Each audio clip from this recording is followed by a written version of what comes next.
Vamos a presentar entonces un nuevo componente. Ya hemos visto diodo rectificador, vimos diodo Zener. El diodo LED sería interesante, pero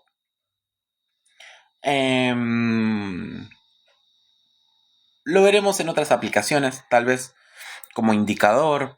Típicamente es un actuador muy sencillo de utilizar, por lo que podrán encontrar un video de YouTube que se los indique. La práctica, la experiencia, romper y quemar también es una opción.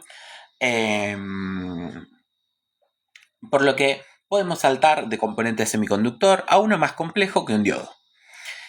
Típicamente, acá aparece la familia de los transistores. Como un querido profesor dijo alguna vez, son componentes similares a los resistores,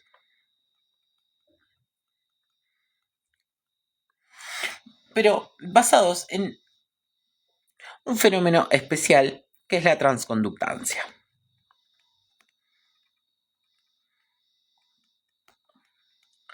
Esta es básicamente la idea de que podemos regular la conductancia o resistividad del componente a partir de un fenómeno. Por ejemplo, vamos a tener aquellos que dependan de la corriente y otros que vamos a poder regular a partir de la tensión. Particularmente, vamos a caracterizarlos en dos clasificaciones muy importantes: bipolares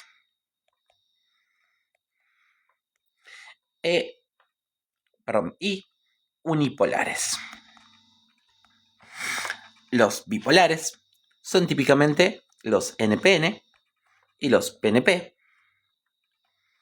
Observen que las notaciones N y P tienen que ver con los cristales que los componen.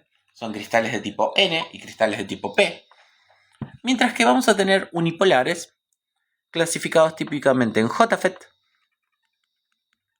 MOSFET, que son componentes de efecto de campo. Los primeros, los NPN y los PNP, son componentes que podemos regular su transconductancia o su resistividad a partir del control por la inserción de una señal de corriente eléctrica. Es decir, a partir de la intensidad de corriente eléctrica que ingresa en la patita de control, vamos a poder modificar la conductancia del componente entre las terminales principales. Mientras tanto, en los segundos, los unipolares, vamos a poder modificar la transconductancia o la resistividad entre las terminales importantes a partir de señales de voltaje.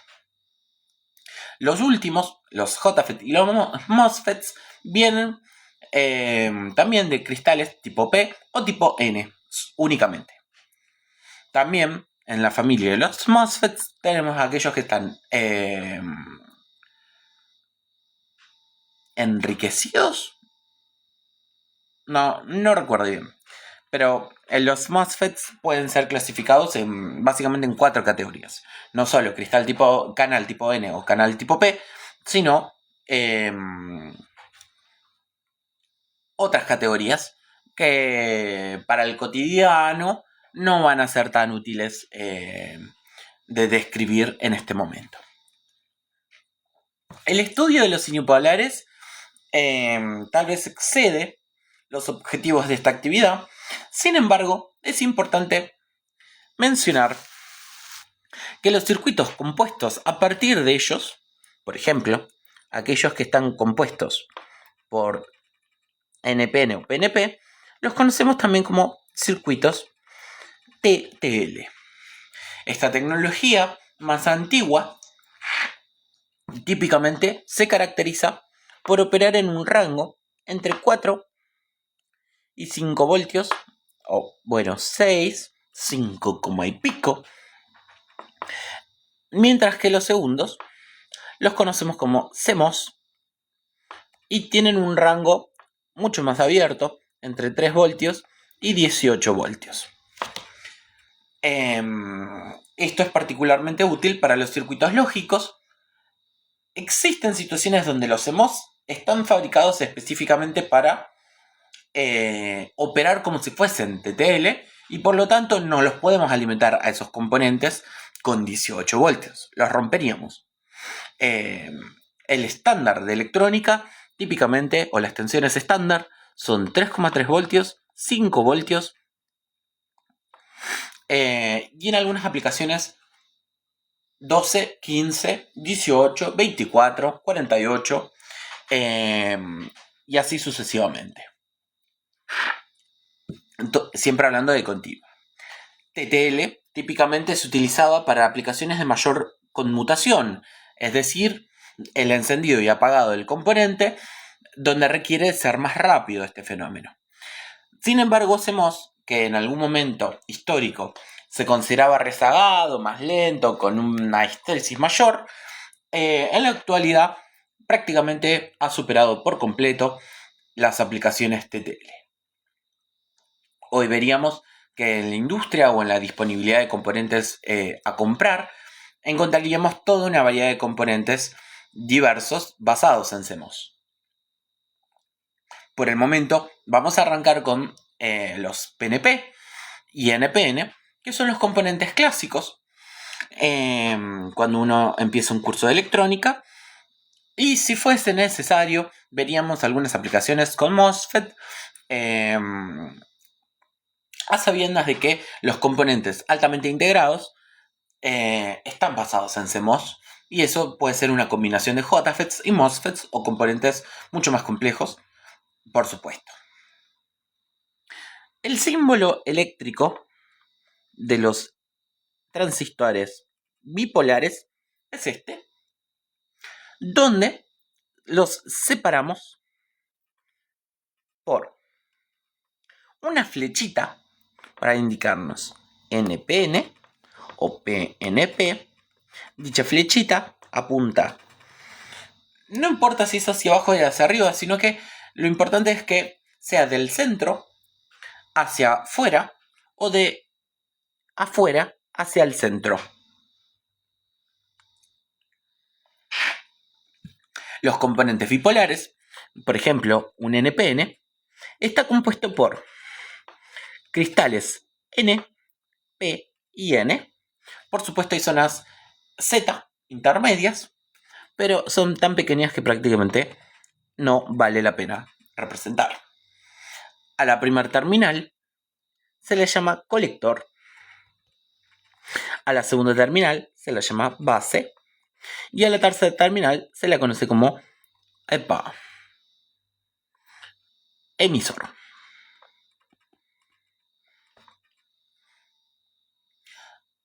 Esto es válido también para el PNP.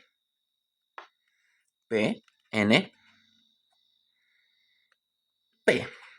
donde tenemos colector, base y emisor.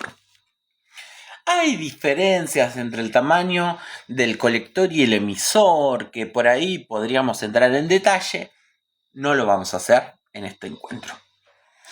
Pero en la práctica, en la medición de estos componentes, notaríamos que si tuviéramos que describir con un multímetro cuál es la patita que corresponde a cada terminal, identificaríamos que hay una terminal de mayor caída de tensión. Esa es el diodo base emisor, mientras que aquella que tiene una caída de tensión menor es el diodo colector base o base colector, no importa. La cuestión es que estos son componentes controlados por corriente. Construyamos un circuito sencillo, por ejemplo, una fuente de tensión con un resistor para limitar la corriente máxima, NPN, algo así.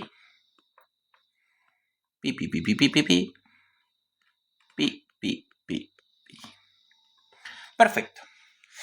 La tensión que se le aplica al colector la conocemos como BCC, tensión de colector.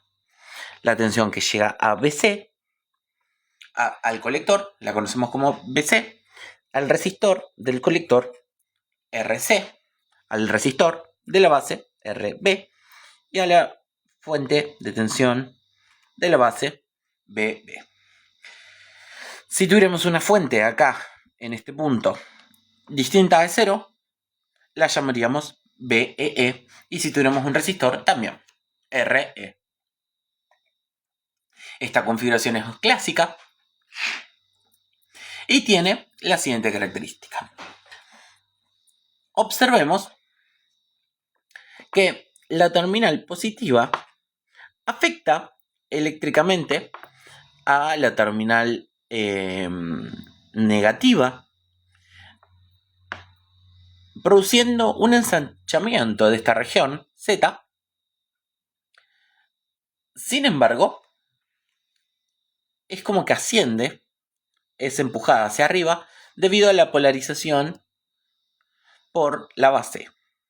Este ensanchamiento afecta, entonces, o no es tan grande y depende exclusivamente de la tensión de la base respecto de 0. A su vez, mientras más grande sea la tensión en la base, esta zona de flexión será cada vez más chiquita. De tal manera que vemos un movimiento ascendente de la zona de flexión o zona Z número 1 y una reducción de tamaño de la zona Z número 2.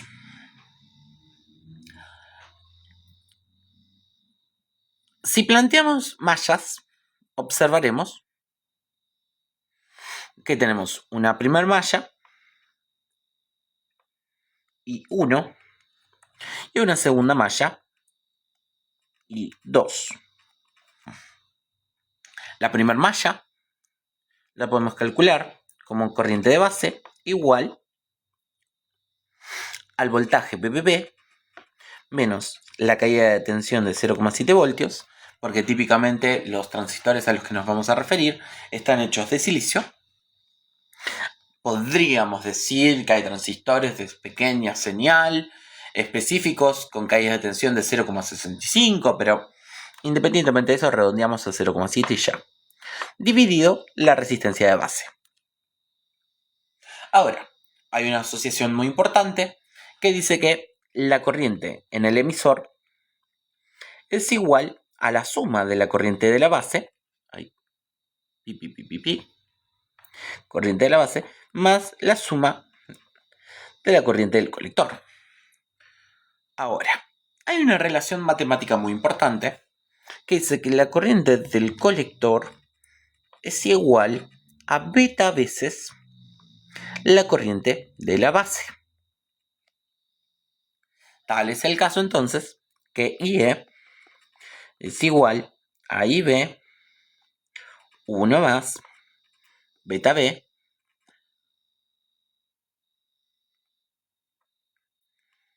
(0,7) sobre RB.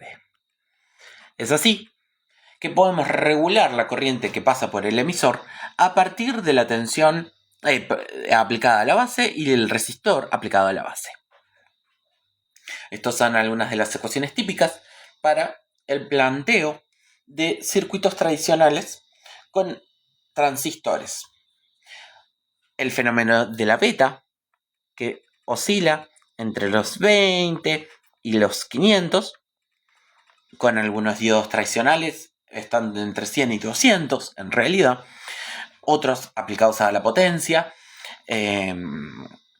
con una beta, también conocida como HF, así aparece en los datasheets o hojas de datos de los componentes, que nos indican que son 50, etc.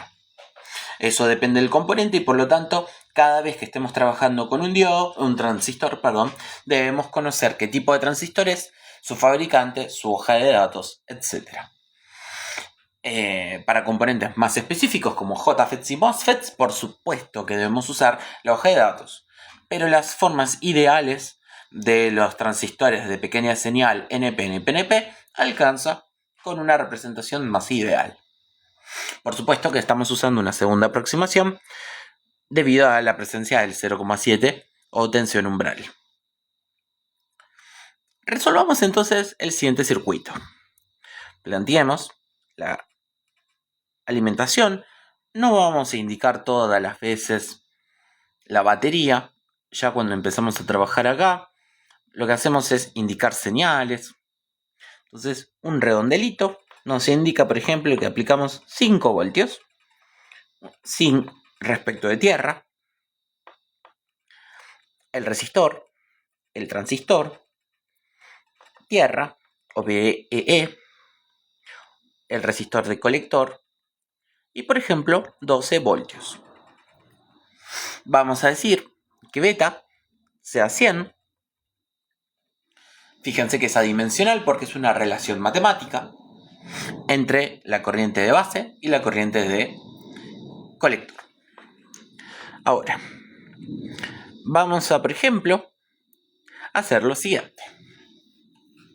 Vamos a estudiar los comportamientos. Vamos a dejar fija RC por un ratito. Vamos a dejarla en 470 ohmios. Y hagamos que esta sea ajustable.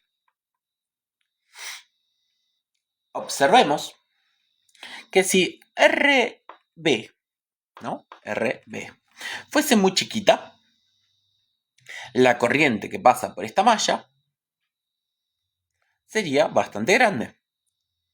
Multiplicada por la beta, la corriente que pasa por acá sería muchísimo más grande todavía. Eso da algunos efectos. Entonces, partamos de la base y vayamos modificando. Por ejemplo, supongamos que RB, nos convendría hacer una tabla acá, RB sea igual a 100 ohms. Por lo tanto, I de la base es igual a 5 voltios menos 0,7 dividido 100. Es decir, 43 miliamperes.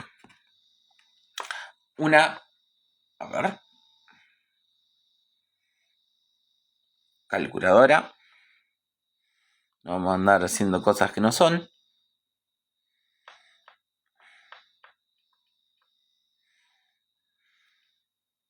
Cambiar de calculadora a calculadora científica. Vamos a decir que 5 menos 0,7 dividido 100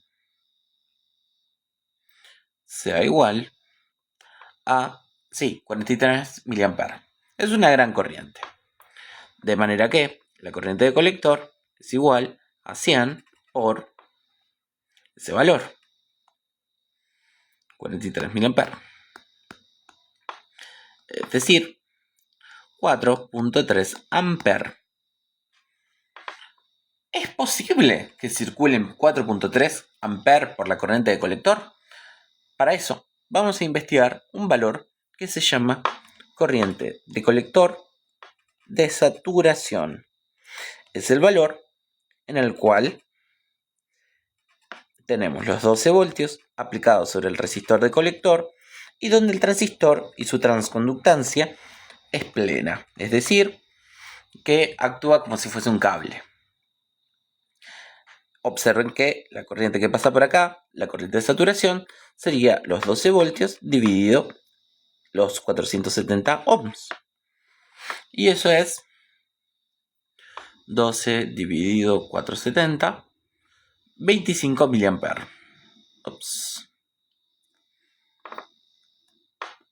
25 son 25 miliamperes.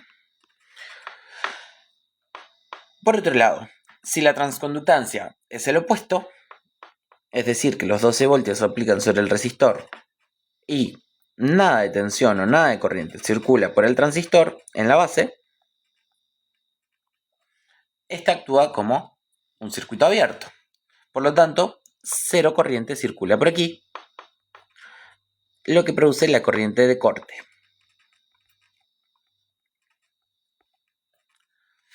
Este es el rango de operación del transistor en este circuito, en esta polarización. lo que hacemos típicamente a continuación de esta información es construir un gráfico de donde ponemos la corriente de colector, la tensión entre el colector y el emisor del transistor, el punto máximo de corriente que puede circular, dijimos, y ICSAT o ISAT. Vamos a observar la tensión máxima entre los extremos BCE. Observemos este caso.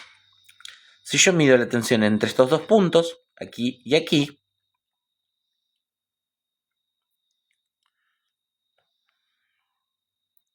es como que, obviamente, si acá hay 0 voltios, acá hay 0 voltios, acá hay 0 voltios. Ahora, cuando tenemos uno de estos casos, donde tenemos 12 voltios aquí, 12 voltios aquí, pero nada de corriente o una corriente ínfima, decimos que se produce lo que se llama cortocircuito virtual. Es decir, que hasta este punto se transmiten los 12 voltios.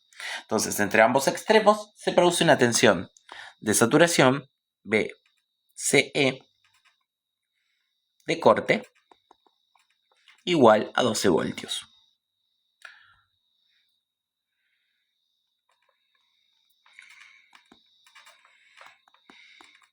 Y aquí lo que hacemos es trazar lo que conocemos como recta de carga. La recta de carga es el rango operativo del transistor.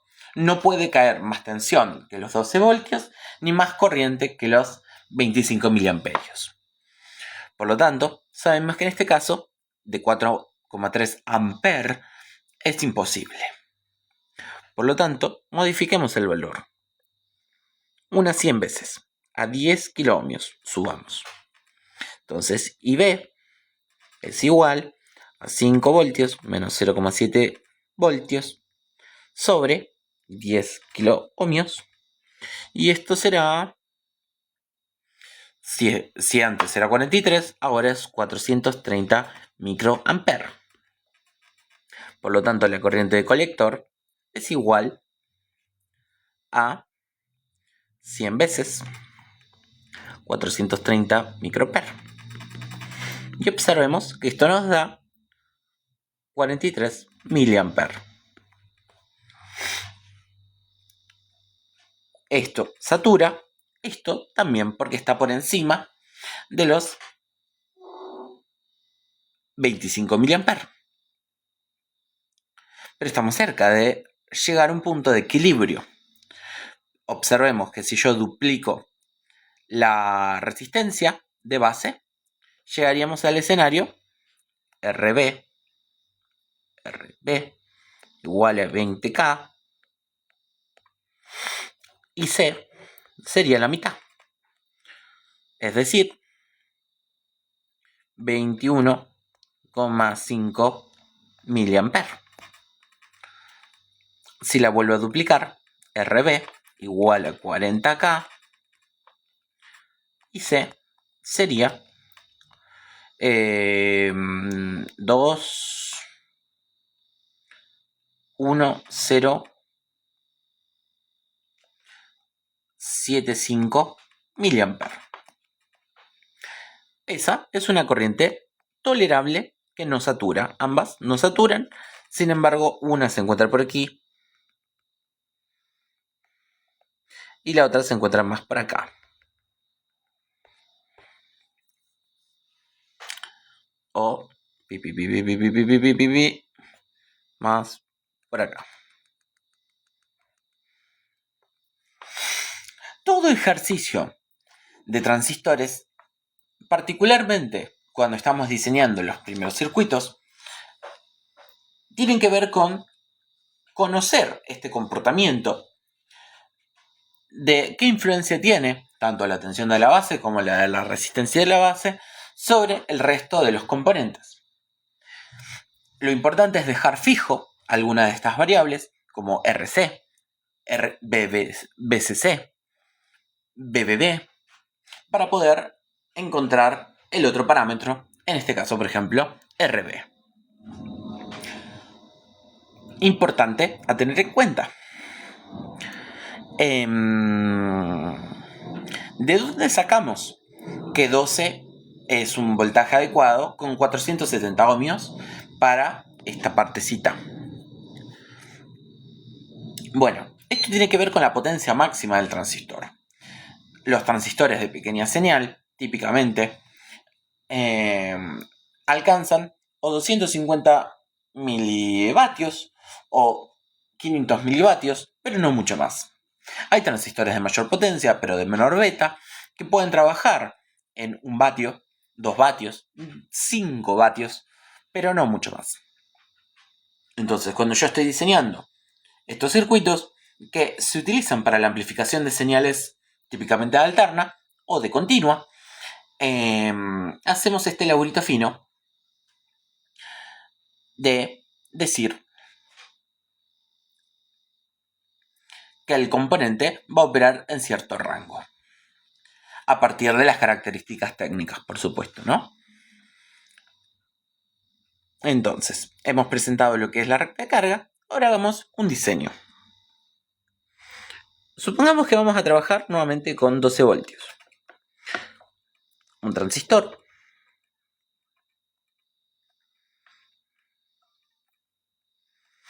Y digamos que queremos utilizarlo para amplificar el voltaje a la salida de un sensor. Por ejemplo, existen sensores que producen en su terminal de salida tensiones analógicas, por ejemplo, de 10 milivoltios por grado centígrado. Es el caso del el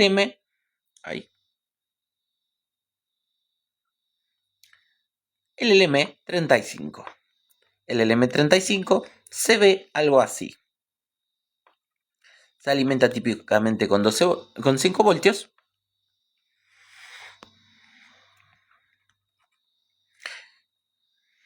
Indicamos que estamos trabajando con un LM35. Y queremos operar con el transistor para poder apreciar mejor la resistencia, la magnitud medida por el LM35. ¿A qué se debería este fenómeno? Supongamos que estamos trabajando a 25 grados centígrados. Un LM35 transmite eso o reproduce esa información de la siguiente manera. El voltaje del LM35 es igual a la temperatura por 10 milivoltios por grado centígrado. Es decir, que si estamos a 25 grados centígrados por 10 milivoltios grados centígrados, obtendríamos una tensión de salida de 250 milivoltios. Esa tensión de salida ni siquiera puede estimular un diodo. Entonces, es necesario amplificarla, ¿sí? Por supuesto que en este escenario no sería posible. Pensemos entonces lo siguiente. Ahora el transistor no nos sirve de mucho. Pero supongamos que yo quiero encender un LED. Veamos que un LED con un pequeño resistor acorde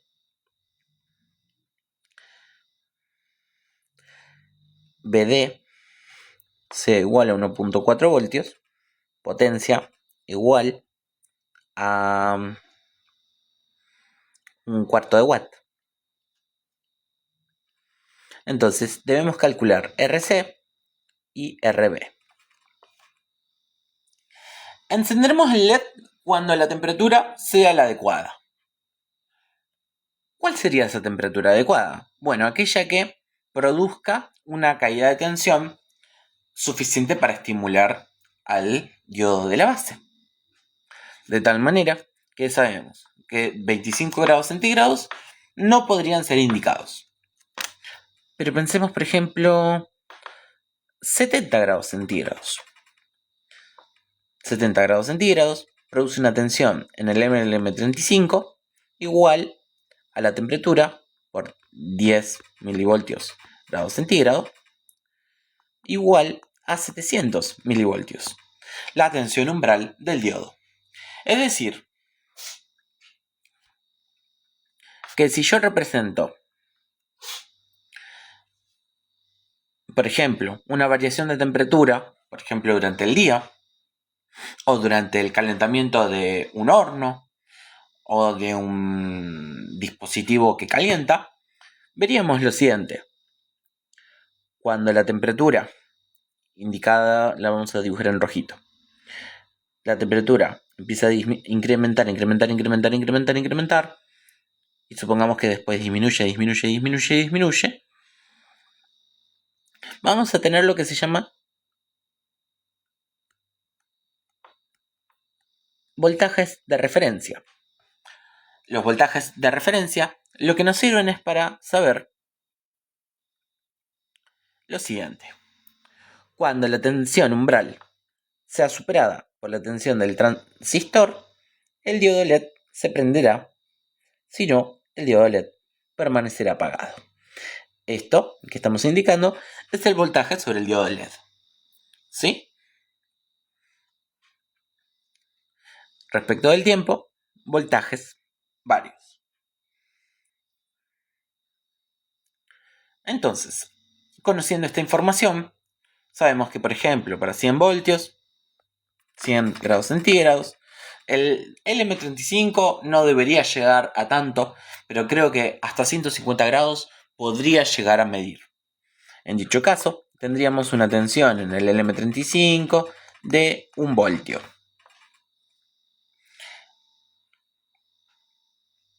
¿Sí? Con esta información procedamos. Lo primero que hay que saber es la resistencia del colector. Vamos a pintar el diodo LED como para saber que también es algo que emite luz de cierto color. Podemos investigar la corriente máxima del diodo LED. Esta proviene de hacer el siguiente cálculo. Si P es igual a V por I es igual a P sobre V. Es decir, 0,25 watts sobre 1,4 voltios es igual 0,25 vatios dividido 1,4 es una corriente de 178 mA. 178 mA.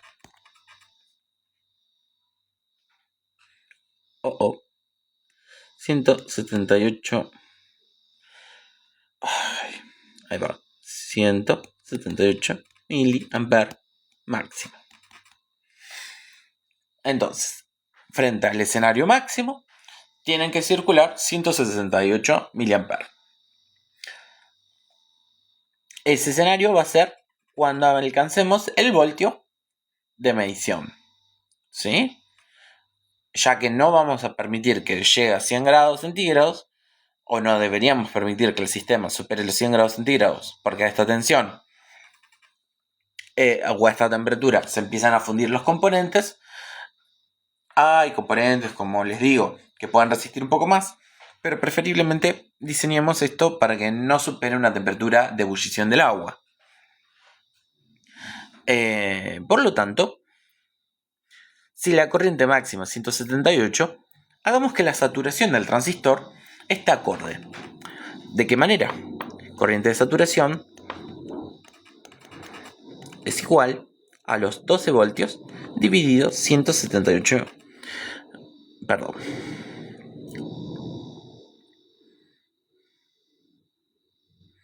Digamos que la corriente de saturación sea igual a la corriente máxima del diodo. A partir de acá podemos determinar RC utilizando la ley de Ohm como 12 voltios dividido la corriente máxima o corriente de saturación 178 mA. Entonces, 12 voltios dividido 0,178 es igual a 67 ohms.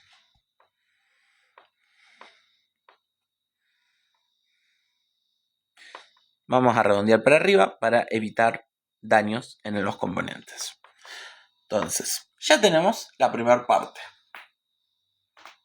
Hemos garantizado con esta confección que preveniremos el encendido del LED por encima del rango máximo de tensión. Perfecto. Ahora, nos queda averiguar RB. Para eso,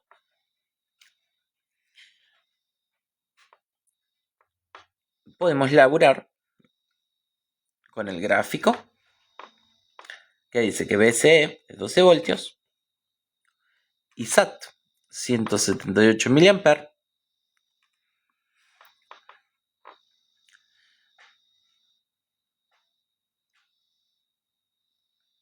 Bien, ahora, RB tiene que permitir esos 178 mA.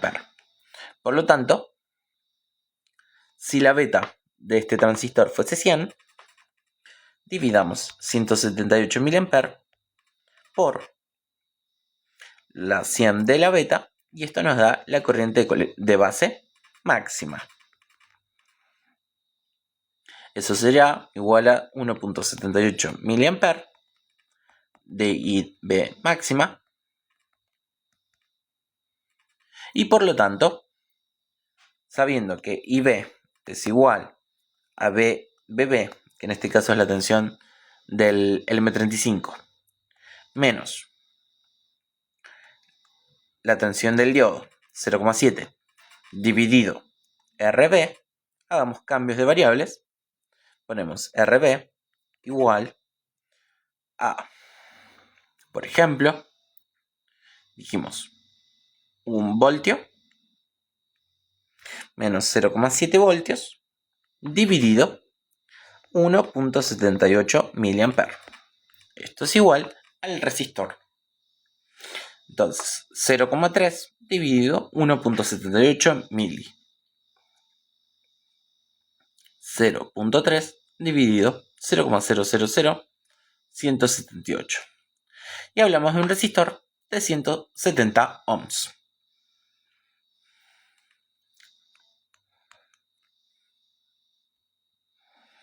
170 ohms. De esta manera queda confeccionado nuestro circuito como 5 voltios, que podrían ser los 12 también, no hay problema en ese sentido. Un resistor de 178 ohms, un transistor, que encenderá amplificadamente y en este caso actúa como dispositivo umbral o lógico. 68 ohms, beta 100 y pintamos el... No lo pinta muy lindo esto. Ahí está. Diseño confeccionado. Vamos a evaluarlo ahora.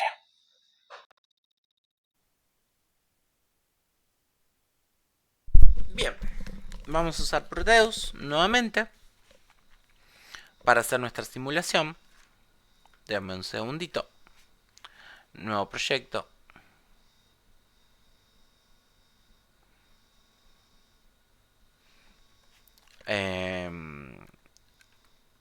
NPN LM35.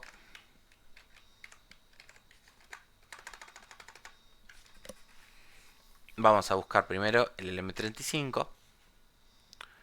No recuerdo cuál de todos estos anda. A veces hay que variarlos. Vamos a poner un NPN ideal. Vamos a buscar unos resistores ideales. Después la fuente y la tierra es algo que viene solito. Ah, y un diodo LED. Estos que dicen Active encienden y se ven en la simulación. Entonces vamos a hacer eso. Ponemos el LM35, que se ve feo, realmente no me gusta cómo se ve en la simulación. Vamos a poner el NPN, el resistor del diodo LED, el diodo LED,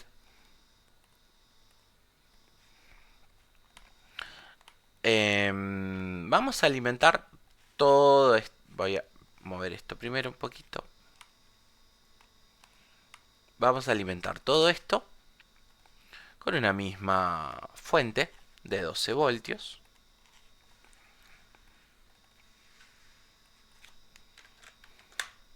Vamos a corregir este valor para que sea 68. Vamos a corregir este otro valor para que sea 178. Y tenemos que poner una tierra. Ahí. Y ahí. Vemos que está inicializado en 20 grados centígrados. Hemos encendido la simulación y no ocurre nada. Vamos a estudiar los fenómenos vinculados a la tensión en cada punto. Veamos algo muy interesante. Acá vamos a ir incrementando la tensión a la salida del LM35. Presten mucha atención a la tensión de salida en el colector. ¿Qué sucedería? Si la tensión en el colector es 0, porque estaría cortocircuitado el transistor, habría una diferencia de potencial entre este extremo y este extremo de 12 voltios. Por lo tanto, entre este extremo, el de la patita esta, y este otro extremo, de 12 voltios. Ahora, si no ocurriera eso, si hubiera una tensión por encima de los 12, cercana a los 12 voltios, la diferencia potencial entre este lugar y este lugar sería más bien cercana a 0. Por lo tanto, el LED no prende. Eso es importante porque nos permite descubrir qué justifica que el LED prenda. Que es que existe una relación inversa entre la tensión aplicada acá y la tensión aplicada acá. En la medida que esta tensión va incrementando, esta va a ir disminuyendo.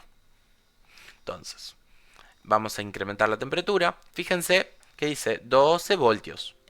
12 voltios. Y acá dice 0.33.